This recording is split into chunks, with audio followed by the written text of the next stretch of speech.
Hello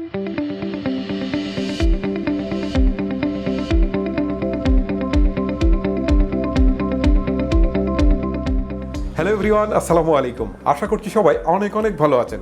আজকে আমাদের স্টুডিওতে বেশ এক্সাইটেড একটা নিউজ রয়েছে, কারণ আমাদের স্টুডিওতে চলে এসেছে রেডমি নোট 10। বহুল কাঙ্ক্ষিত বা প্রতীক্ষিত এই ফোনটির unboxing and first look video নিয়ে বরাবরের মতোই আপনাদের সাথে থাকছি আমি হিমেল। আর এই ফোনটির প্রাইস নিয়ে আলোচনা করব একদম ভিডিও শেষের দিকে এসে। প্রথমে ধন্যবাদ জানাতে চাই সেলটেক বিডিকে আমাদের কাছে এই কাঙ্ক্ষিত ডিভাইসটি খুব দ্রুত সময়ে পৌঁছানোর জন্য। রেডমি নোট 10 ছাড়াও যে কোনো প্রকার অফিসিয়াল এবং আনঅফিসিয়াল ফোন পেয়ে যাবেন তাদের কাছে অত্যন্ত সুলভ মূল্যে। বসুন্ধরা সিটির লেভেল 5-এর সি নাম্বার ব্লকের 69 নম্বর শপটি তাদের। সেলটেক বিডি সম্পর্কে বিস্তারিত জানার জন্য ঘুরে আসতে পারেন তাদের শপ অথবা ফেসবুক পেজ অথবা গ্রুপ। বিস্তারিত থাকবে ডিসক্রিপশন বক্সে।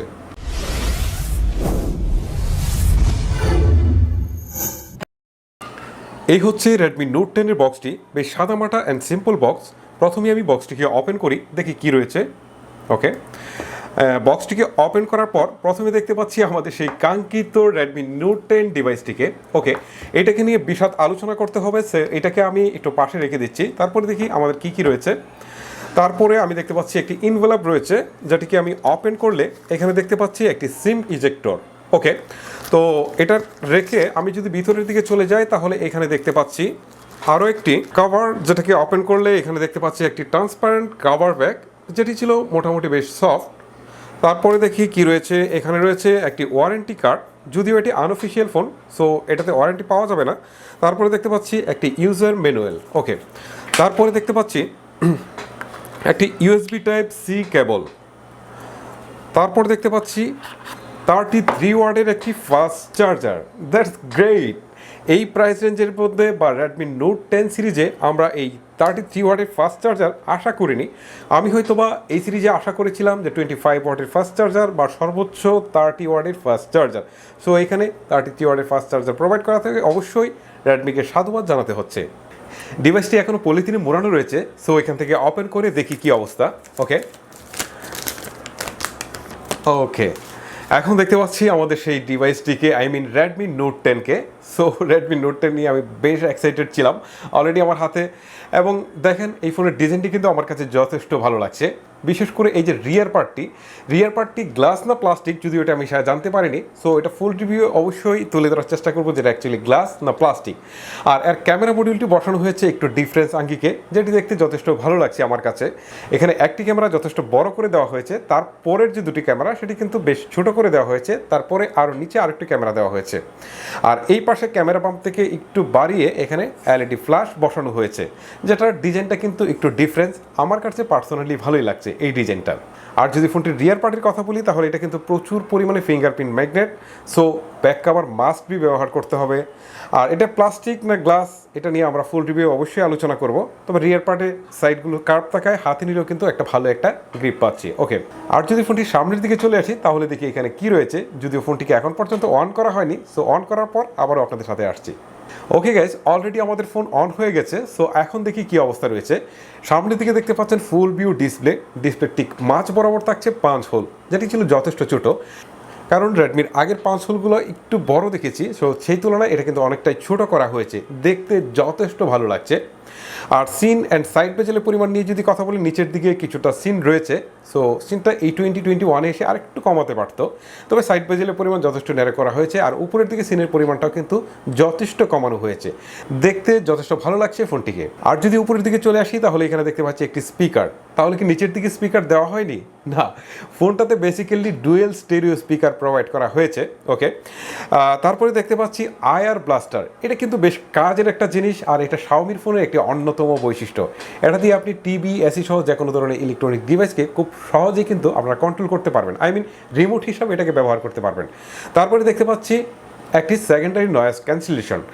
এবার যদি নিচের দিকে চলে যাই তাহলে এখানে দেখতে পাচ্ছি 3.5 mm headphone jack, primary microphone, USB type C port and speaker grille. So দুটো স্পিকার রয়েছে। স্পিকারের কোয়ালিটি কেমন সেটা কিন্তু আমরা full review must be test করব। ওকে, এবার যদি ফোনটির ডান পাশে চলে আসি তাহলে এখানে দেখতে পাচ্ছি পাওয়ার বাটন, যেখানে প্রেস করা হয়েছে ফিজিক্যাল ফিঙ্গারপ্রিন্ট স্ক্যানারটি। তবে এর অ্যাকুরেসি কতটা ভালো বা এটি কতটা ফাস্ট কাজ করে সেটা কিন্তু আমরা ফুল রিভিউ জানতে পারবো।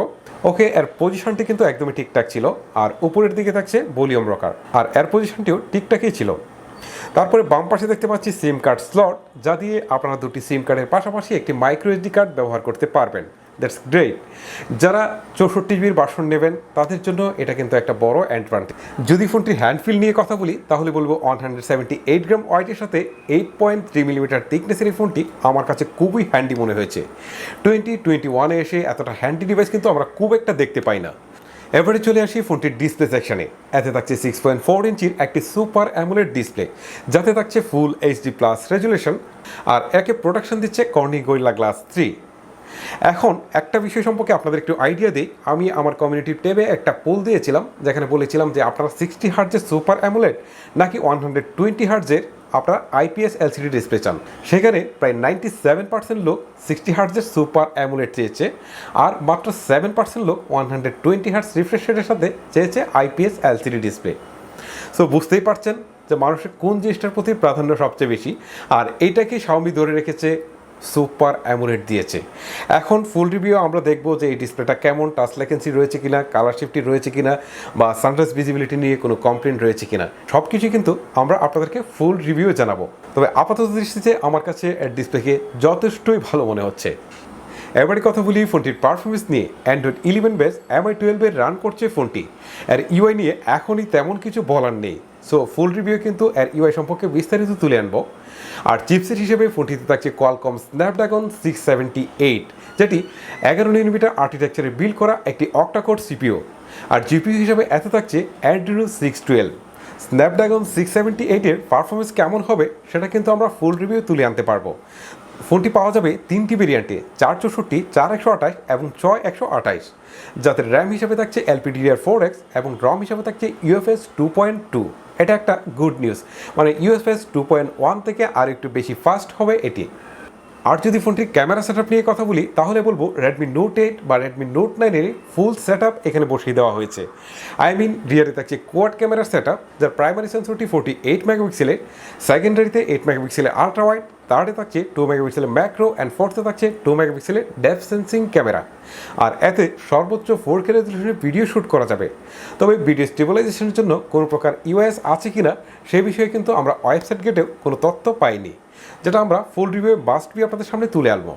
আর ফোনটির সেলফিতে থাকছে 13 মেগাপিক্সেলের একটি ক্যামেরা। এই হচ্ছে ক্যামেরা সেটআপ। এবারে আপনাদের কাছ থেকে বিদায় নিয়ে আমি 2-4টা ছবি তুলে নিয়ে আসি, দেখি যে আসলে কেমন ছবি প্রোভাইড করছে। ওকে,